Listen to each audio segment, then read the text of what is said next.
Welcome to the Personal Development Mastery Podcast. Stand out, don't fit in. Today I have the pleasure of speaking with Lauren Tickner. Lauren, you are a Forbes Top-20 entrepreneur and you help business owners implement systems to increase sales, save time and change more lives. You are also a fitness model and the host of the Impact School podcast, in which you share action plans to increase impact, influence, and income. And you have also interviewed some exceptional guests in there. Lauren, welcome to the show. I'm delighted and privileged to speak with you today. Yeah, thank you so much for having me. The fitness model days are a little bit in my past now. Okay. But I still love fitness, health, and nutrition. That's ultimately what got me started with what I do now with Impact School, being a fitness coach. So thank you for having me. Fantastic. That's brilliant. Lauren, let me start by asking you to give me a key defining moment in your life's journey, especially related to personal development or transformation. Yeah, so I would say that there's been a couple, but the first one that comes to mind, I was age 19 and I was working in asset management, so fund management. And I was honestly really hating the job, even though everybody thought that I was so successful from the outside because I was so young and such a quote unquote good job. But then what ended up happening was there was a guy that sat behind me and he had a couple of daughters who were around my age, and some of his daughters were actually older than me. And we were having a conversation and I overheard him say something about how he wasn't able to take his family on holiday for the past 4 years. And I was kind of confused because he was in a really good job. He clearly had a lot of money. And then I had a chat with him about it. And he said that he had to pay for their cars and their insurance. And one of them broke down and all of this stuff. And I just had this realization that if I had stayed in the job that I was in, I was essentially working my way to become him. And I didn't want the life that he was living. I didn't want to have to show up to a job every day that made me moan and groan because he was always complaining. And I didn't want my kids to not be able to go on holiday and see me because he was even saying how he had to work overtime to make more money and all of that. And that for me was a big realization. And it made me realize that I couldn't go on the life path that I had seen myself taking. That's awesome. So, and it's great that you had this realization at such an early age, because many people have it way much later in life, and some don't even have it at all, don't they? It's sad. Lauren, you dropped out of university because you say it wasn't serving you, and you know the phrase that goes that standard education will get you standard results. So I want your thoughts on self-education. I mean, I think self-education is everything. So my business right now, I have never taken on investment, nothing like that. It's been built using, firstly, Google. So just researching how to do things, having conversations with people, and then ultimately doing online courses, seeking out mentors, investing in coaching. And I just think that when it comes to self-education, I think a lot of people don't do it because they don't really have a purpose behind doing it. They don't have a reason to do it. So I think it ultimately comes down to knowing what outcome you want to achieve in your life. And then I do think that the problem that does happen is that Google is like the most knowledgeable university in the world. And so what ends up happening is that people get overwhelmed and they try and learn too much. And so I'm a massive believer in just-in-time education. So what do I mean by that? Well, I used to be one of those people who would want to know everything about everything. I literally would try to learn sales and I would try to learn digital marketing. I would try to learn how to build a team and I would try to learn mindset and health and fitness and all of these things all at the same time. Things that I did not need to know. So let's take the example of marketing. Okay, let's say I was trying to generate more leads. I would start learning about get leads on LinkedIn, Facebook ads, how to do SEO, how to do funnels, how to do webinars, VSLs, and free courses. And that's the problem, is that there's so much information out there. But the thing is that people don't need more information. They need more implementation. They need aha moments. So what I see a lot of times is that podcasters or YouTubers, they'll make videos which is like how to do XYZ or 7 steps to whatever. But at the end of the day, those videos, while they're great and they're really, really cool and the information is incredible if you're at that level where you really do need it, it often isn't what people need. 95% of people need information and just content that's going to give them a light bulb moment. So it's really a case of helping people realize what is required, why it's required, and the mindset stuff behind it. And so I love self-education because I have got so much from it. But looking at everything now, I wish I had done just-in-time learning, which is when I learn something right when I need it so that I can implement it immediately. Because otherwise what ends up happening is you're trying to retain so much stuff in your mind and it exhausts you. And it literally makes you go backwards because you're trying to do so much stuff and then you get burnt out. So I guess that's my overarching view on self-education. Overall, I think it's incredible, but you got to use it in the right way. Absolutely. And you said about Google being the biggest university. There's so much information there. The only trouble is that there is rubbish information as well. Not all that you find there is good. So you have to filter out the valuable information. Lauren, you said, you mentioned getting the information and implementing it. What do you think is the missing link between those two? Why do people get all the information but don't implement it? It's all mindset. It's absolutely mindset. Let's say there's a guy called John and then there's a guy called Tom, right?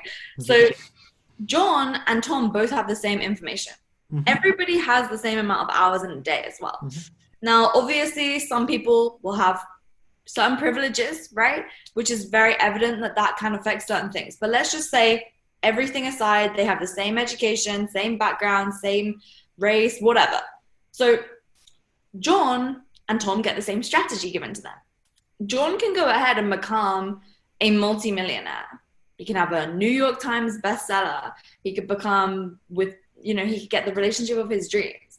And then Tom could go ahead and end up in jail. He could end up bankrupt, no friends, everybody hates him. The only difference between the two is your outlook on life. And so I really think it comes down to your self-identity. If you see yourself as the type of person who can become successful and who can go ahead and implement, even if you're unconfident right now because you've never done it before, I think you're able to achieve whatever you want. Now, that sometimes sounds a bit interesting and confusing. And I'm saying this as a British person, which is probably the most pessimistic mindset out there, right? I used to see all this stuff about you have to believe you can do it and, act as if. And I just thought, that's garbage. Just go ahead and work, hustle and make it happen. That was my mindset. And so that got me so far. And then what ended up happening was, I'll just use income as an example. I would stay stuck at a certain income each month. And then I just couldn't figure out why it wouldn't go up because I was investing in my business and I was, doing everything right. And then I realized that I didn't see myself as having a business, right? I just saw this as kind of something that I was doing, making some money, and I didn't have any long-term vision and direction with it. And then when I stepped into identifying as a leader and as someone who operates a team and whose business is literally impacting thousands of lives, that was when things suddenly started changing. Because, again, I don't know the science behind it right now. I don't know the formula to how to make this happen. Ultimately, what's required is that you see yourself as the type of person that you want to be. And so there are various different ways to do that, like surrounding yourself with like-minded people. And it doesn't have to be in person. It could be as good as this, right? Listening to podcasts because that's technically you're surrounding yourself with it, even though it's digital. Um, and so, as well as that, I think it's also a case of really just looking at where you're at right now versus where you want to be. Are you acting in integrity? Because if you can't keep to the promises that you make to yourself, then why on earth would you have the confidence and certainty to believe that you can stick to promises that you're going to make to clients, that you're going to make to business associates? It's not going to happen. And so I think that really is very, very important. It's understanding where you're at now, understanding the type of person that you want to be. And if you're not showing up as that person that you want to be, you need to correct those things. So when it comes down to Tom versus John, mm-hmm. I think that John, the one who ended up in jail, he didn't believe in himself. He didn't believe he could do it. Why didn't he believe that he could do it? Well, because he had never had any success. Because confidence comes with success. But if you don't have success, then how can you do that? Well, it really is a case of seeing what other people have done and then doing a lot of personal development to help yourself realize that you can do it too, and just getting small wins. People try and shoot for the moon. You know, they try and get so far and they try and get this big goal done, but it's like acknowledging the small little wins that you have, because that all adds up and it stacks. Mm-hmm. Do you agree with going for the moon, for shooting for the big goals, even if they seem difficult to attain at that time? See, I think it depends on the person, right? Mm-hmm. Now, this is where there's always two camps. There are those people who say 10x it and you got to make sure that you always shoot for the moon because you'll end up in the stars. And then there's the people who say, no, just make sure that every single day you're stacking small wins because it compounds. Mm-hmm. And as I'm even saying this, I'm just looking at myself because I genuinely believe in both.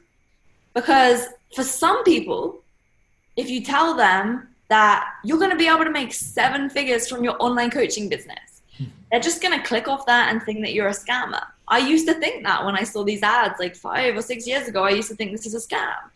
And then now I'm like, oh my gosh, I mean, I want to go for 10, right? Whereas when it comes to other people, they're motivated by that.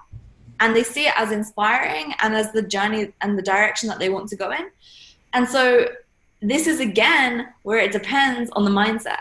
Because for some people, you're going to have to tell them, yeah, like I'm just using an example of like an ad that we may make on social media. It's like, okay, for some people, it's that 7-figure thing. For some people, it's going to tell them that you're going to be able to leave your job, right? They just want to make like enough money so that they can leave their job and have certainty. And then if someone sees that ad who has like this 10x mindset, they're going to think, oh, this girl's not for me. Whereas if somebody sees the ad, which is like, okay, you're going to be able to build a multiple 7-figure business, then they might not think it's for them. And so I believe that everyone is so different. Everybody is so different. Mm-hmm. And while strategies work, I think mindset is the thing that's going to cause you to either make it happen or not. And I think, especially in Britain, people are way too realistic, right? And I think that can be the thing that holds them back. Whereas in America, I think sometimes people can be too optimistic and dreamers that they don't actually focus on the implementing. And so, again, I'm using these two cultures because that's who most of our clients are. So I see this every day. So correct me if I'm wrong. It's just the mindset that I see. So, yeah. Awesome. Talking about mindset, since you have been mentioning it, if I were to ask you in terms of the mindset of an entrepreneur, if you could tell me 1 or 2 traits in specific that distinguish that mindset from not having it. I think the first thing is that you just have to be relentless. Relentless. Mm-hmm. Yeah, in going after what it is that you want. I think people who aren't successful as entrepreneurs, I think they let people push them around too much. Mm-hmm. So I think it comes down to knowing the vision. It really is this whole visionary aspect. If you know the direction that you want to go in, you're going to relentlessly pursue it no matter what. And that involves not caring about what people think about you. That involves showing up even when you don't want to do it. That involves protecting your energy, because energy management is absolutely everything. And so I think that it really comes down to having passion and purpose behind the vision. Because here's the thing, money can get you started, but it is not going to be what keeps you going. So yeah, I'd say that. That's brilliant. Lauren, you say that your biggest fear is unfulfilled potential. Can you expand on this for me?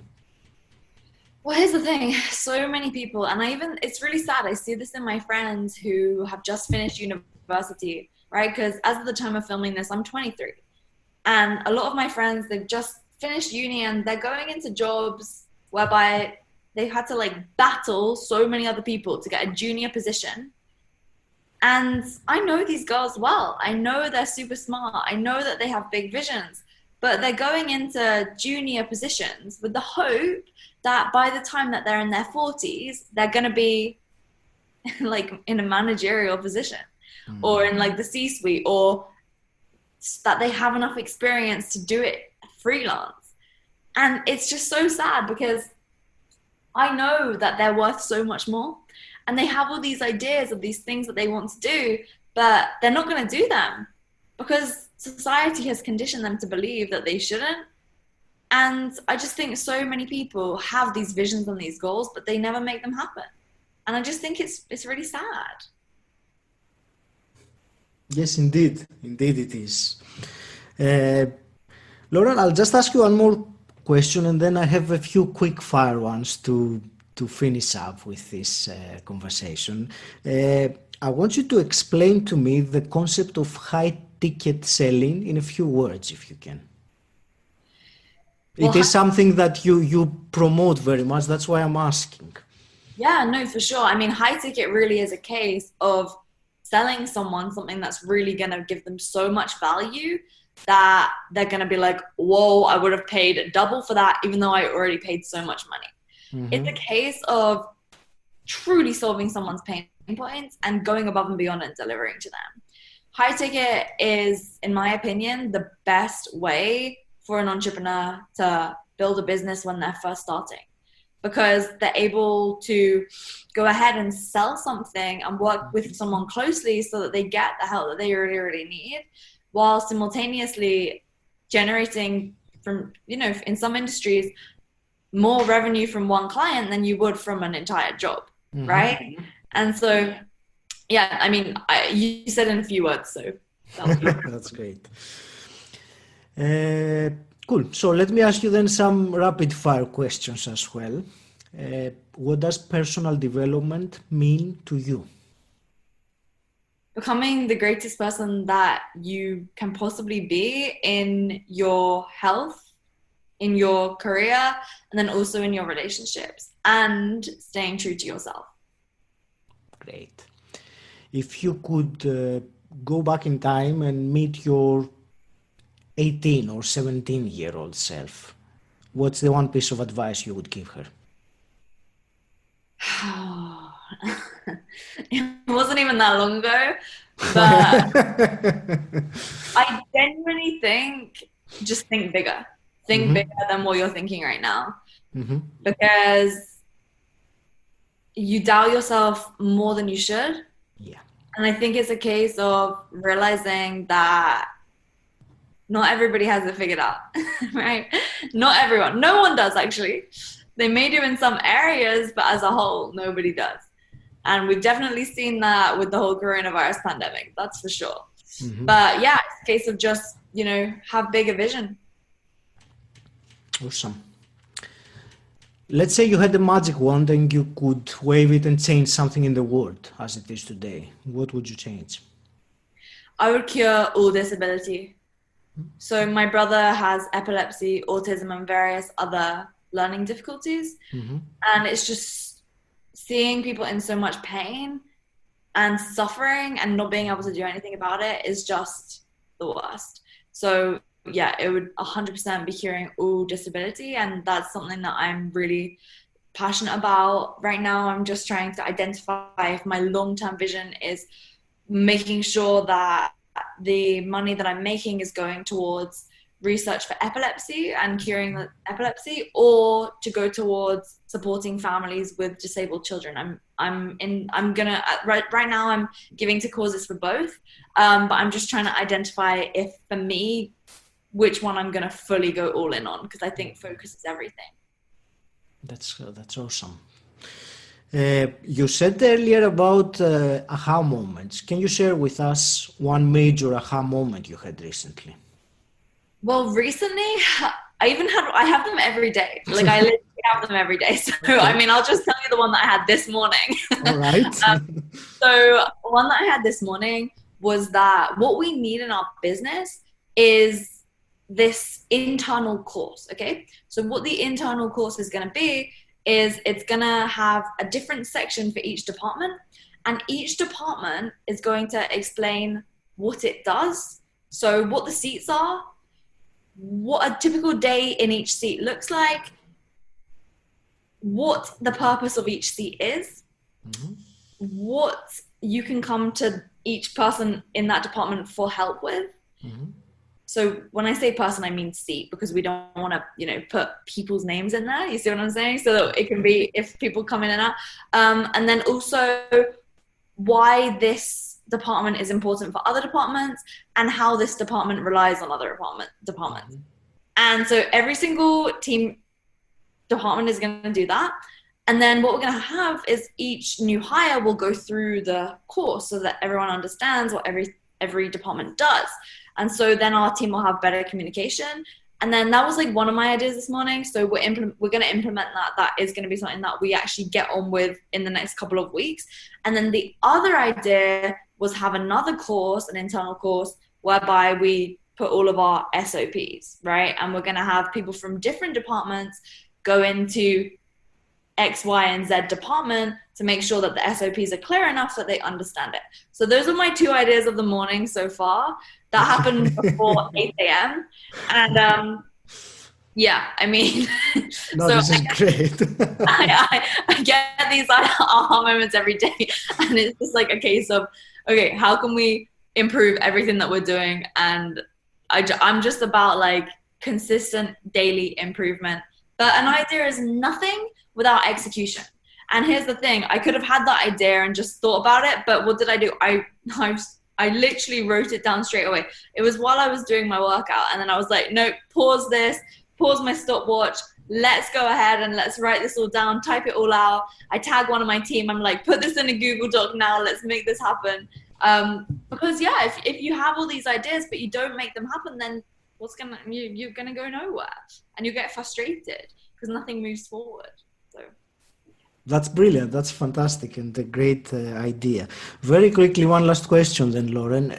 Is there any big mistake that you've done recently that you want to share so we can avoid making it? yeah, of course, I make mistakes every day, and mistakes are the best way to learn.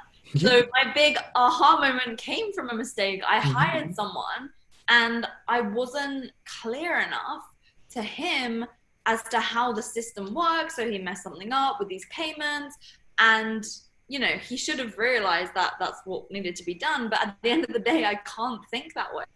It's my responsibility because I wasn't clear enough. And actually, I wasn't clear enough to his manager that she needed to explain it to him in this way. And so even though I could put the blame on him or his manager, it's my responsibility because I'm the business owner, and you have to accept the responsibility like that. So that was one mistake. Another mistake, I mean, gosh, there's just too many. I mean, they happen so often. But I think that's the whole part of it, is that you have to be aware of that. Because if you can't accept your mistakes, then, you're clearly not a leader. You're just acting as a victim. And I think it's just taking total ownership and responsibility over everything is what's necessary to actually live a fulfilled life. Because here's the thing, if you're constantly shifting blame, if you're constantly thinking, oh, well, this went wrong, but here's the excuses, then you're going to get nowhere. I think it's a case of really realizing that mistakes are the biggest lesson, that you never lose, you learn, and that in order to achieve the life that you want, it's making the mistake, learning from it, implementing the feedback, and taking ideas from where you went wrong. That's my kind of philosophy, I'd say. And that's how I think we're growing. Absolutely. Thank you very much, Lauren. Where would you direct people to learn more about you? Yeah, so I have a free course. There should be one starting in the next couple days which is going to help people start an online business if that's what they're looking to, or if you already have a business, how to either move it online or use online methods to generate leads and sales. That's at impactschoolmba.com. So IMPACTSCHOOLMBA.com. And then I have a podcast. It's called Impact School as well. And then any social media, just Lauren Tickner. You can find me wherever. I kind of am on them all. So yeah, I will see you over there. And if you've come from here, make sure to send me a message because I would love to connect and talk about the particular topics that we discussed. But I love it when people share the show and tag us both, because then I'll reshare it, and then it just gets the conversation going. So it's always appreciated. I love your podcast. I told you that already, and I love your energy and the way that you explain things. It's explosive. It's fantastic. Thank you very much for your time today, for the knowledge imparted. I really appreciate it. Any last parting words? No, I just want to thank you and just say that it's great what you're doing. I think it's incredible, helping so many people and allowing them to just live the life that they can live, right? It's not that it's this distant dream, it's that it is possible and that it is feasible. So yeah, thank you for having me. Thank you for doing everything that you do. And I look forward to staying connected. So the one thing that I'll say to the listeners is, if you have an idea right now, write it down, okay? And then execute on it. It comes down to execution of ideas, because otherwise, that's why they say that the richest place in the world is the graveyard. While that's morbid, it's true. So go ahead, make it happen, and you'll be thankful that you listen to this podcast in the future. Fantastic. Thank you very much, Lauren. All the very best. Thank you. That was great. Thank you very much for listening. Please take a moment to subscribe, rate and review Personal Development Mastery on Apple Podcasts. If you want to know more about me and how I can help you, join my Facebook group Personal Development Mastery. The link is in the show notes, or you can simply type bit.ly/PDM group.